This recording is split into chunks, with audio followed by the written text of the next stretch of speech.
husband wants single medical but no dental, but your child is in the middle of braces, so they can have single medical and braces, dental coverage. You can make independent elections based on the qualified beneficiary. A lot of people don't realize that. The amount that you pay is based upon what your employer's premiums are. It's 102% of what your rate was for the company and your contributions, what the total premiums were. That would be your COBRA premium going forward for that 18-month time period.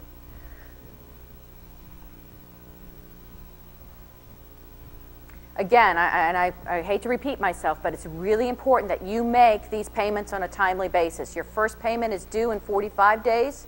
After that, they're due every 30 days. If you miss a month, let's say you've been really good, you've paid 6 months at a time, and then you go on vacation or you get tied up in a family matter and you forget to make a COBRA payment and that 30 days has expired, you lose your eligibility for COBRA.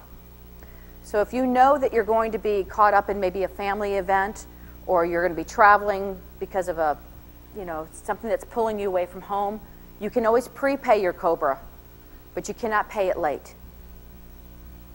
Your COBRA administrator will probably give you a letter and then a billing book, or they'll bill you once a month.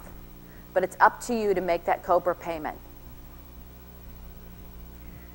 Are there any questions? We're going to go into the subsidy, the ARRA, American Recovery Reinvestment Act. Are there any questions about that's general COBRA rules? Yes. Okay, I'm just starting to get into the whole COBRA thing, and I got a bill, and they billed me for like 10 days, but it was for an entire month's premium. They said they don't prorate it ever. That's correct. Ever? Correct. You could be, I always say, if you're going to lose your job, lose it at the beginning of the month, not at the end of the month. Of course, we don't have control over that. We wouldn't want to lose it at all, but you pay for full month payments. So even if you're let go on October 29th, you have to pay for the whole month of October. And you can't skip October and say, I'll just choose November. You have to pay for October, November, December, and it goes on from there.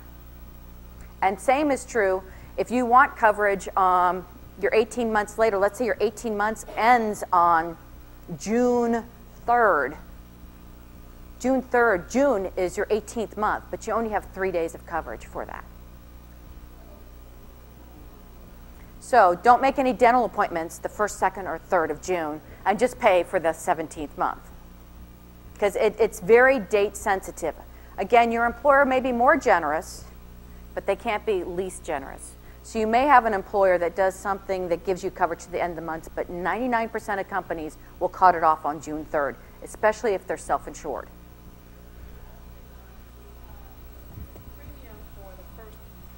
The premium for those 10 days is higher than what they're billing me for the month of October. Right. And they can't, and I called them to explain, and they were supposed to call me back and haven't, but she couldn't tell me why. I'll give you, I mean, I don't know your particular situation, but all of us that are in the workforce today, we pay a portion of our health care coverage. We don't pay the whole bill.